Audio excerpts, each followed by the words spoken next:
Hey folks, I'm Andre, also known as Meddler. And I'm Paul, also known as Pabro. We're back with the final dev update of 2024. Today is November 8th. We just wanted to give you a warning. We will be talking about Arcane spoilers in our first section. So if you haven't finished the finale, skip to the time on the screen. Okay, spoiler disclaimer out of the way. Let's take a moment to talk about Arcane. It's been such an amazing journey to watch the story play out. And like many of you, we're sad it's over. But don't worry, we do still have a few more things in store on the game side. When we got started on Season 1, we got to watch the champions in Arcane live out stories we'd already seen or knew a little bit of. Or in some cases, we got to really flesh out the backstory of some older champions. With Season 1, Caitlin received a visual update to better align the game and the show. And for Season 2, we're doing something similar for Victor. And tomorrow, you'll see his update hit PBE. We're not pulling a Gangplank and disabling him because he's dead. Well, hold on. I think you're onto something with killing Gangplank and other characters. Okay. Anyway, we wanted to better represent his evolved, powered-up form we saw in Arcane, and the personality that goes along with it. Victor's update is primarily focused on updating his visuals, audio, and backstory. We want to showcase the striking evolution and changes you just saw him go through in the show. So we're going to keep the gameplay you know and love, with a slight change to his ultimate. The ult will still function largely the way it does now, but it'll get bigger with every kill until the ult is over. We wanted to mirror the feeling from Arcane, where he manifests a massive, growing storm that consumes everything around him. We also updated all of Victor's skins.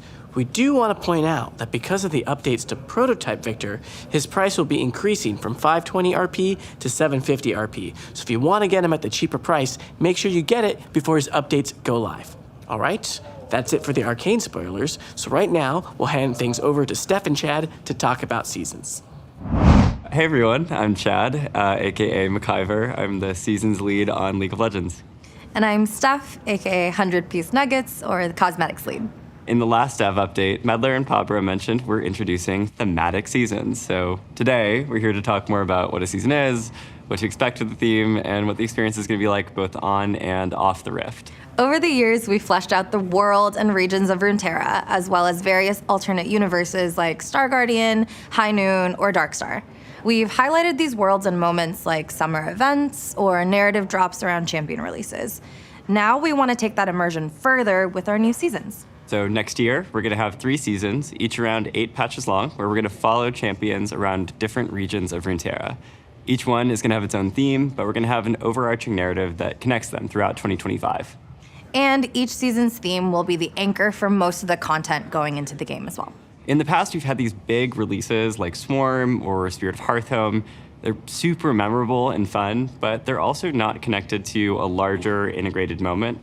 And in seasons, we want everything to connect together. That means things like gameplay updates, modes, mini games, and champions will mainly have a strong tie to the season's theme. We'll have a bunch of skins that celebrate that seasonal theme, but we'll also continue to invest in a wide variety of skin lines that are unrelated to the season as well. So expect to see cosmetics celebrating Lunar Revel or things like bees. Ultimately, our goal is to immerse you in the parts of the world that we're visiting from the moment you open the client to the moment you see the victory screen and everything in between. So enough tiptoeing around it. We know that you want to know what Season 1 is.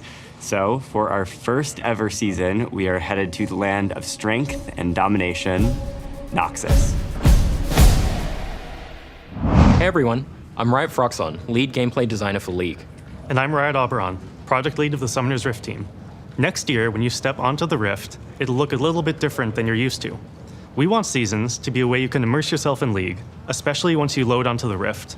So we have a preview of some of the updates you can expect in Season 1 of 2025. We're headed to everyone's favorite region of fierce fighters, cloak and dagger magic, and strength, above all. Prepare to be... decimated! Beyond the Noxian invasion of the map, we've also made some gameplay improvements and changes for next year. First, it wouldn't be a new season without an overhaul to the item system. Just kidding. But there are some Noxian-themed boot upgrades, but it's not as simple as picking them up from the shop. In fact, they come along with a new mechanic, Feats of Strength. There are 3 objectives that your team can claim throughout the game. First Blood, First Tower, and first 3 epic jungle monsters. If your team is the first to complete 2 of these 3 objectives, so for example, First Blood and First Tower, your Tier 2 boots will transform into new versions with slightly better stats. You'll also get access to powerful Noxus-themed boots, which you can purchase as a final upgrade. We want feats of strength to celebrate early game successes without immediately snowballing the game out of control. We're experimenting with different types of power progression to see how it feels for a reward in the early game to open up more choices in the late game. We're also introducing Nexus turret respawning. An incredibly frustrating experience is just winning a late game teamfight only to lose your Nexus turrets. You kept the game alive, but at what cost? Now it feels like your team is doomed to hang around in your base for another 200 years, babysitting an open Nexus. To give your team a better chance at coming back from these situations, your Nexus turrets will now respawn after a set time once they're destroyed. Now, your team can rally for an epic comeback without having to worry about a backdoor cast-in. We're also adding some new minor runes to rebalance some of the vision-related options in the domination tree. Sixth Sense, Grizzly Memento, and Deep Ward.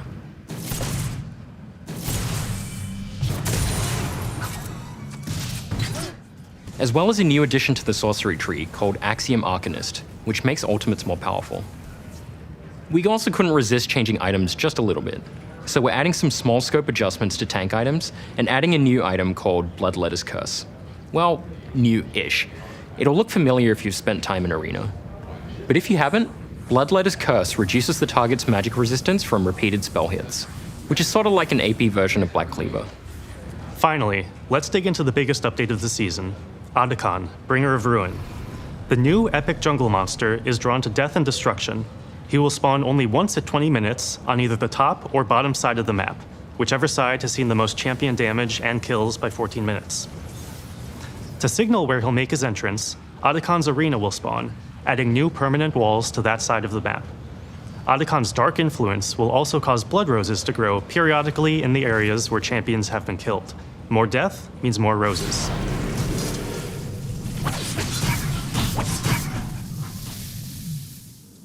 Blood roses drop bloody petals for your entire team, which stack any number of times and last through the entire game. For each petal collected, your whole team gains a small experience and power boost, so if you see one, grab it. Arcane has 2 forms, Ruinous and Voracious. Higher action games spawn Ruinous Arcane, who you might want to fight up close and personal to avoid his constricting rings of damage, which creates the perfect chance for an ace and a steal. Killing Ruinous Arcane grants bloody petals to the team who kills him and spawns a grove of blood roses in the area for anyone to collect. Voracious Arcane spawns in lower action games. He does less damage to his enemies, but, as his name implies, is hungrier. As his health gets lower, he gets an increasingly more powerful drain ability based on missing health. The team who takes down Voracious Arcane gets a one-time rebirth buff, similar to Guardian Angel. So now you really have a reason to force that team fight. We're introducing Arcane for a couple of reasons.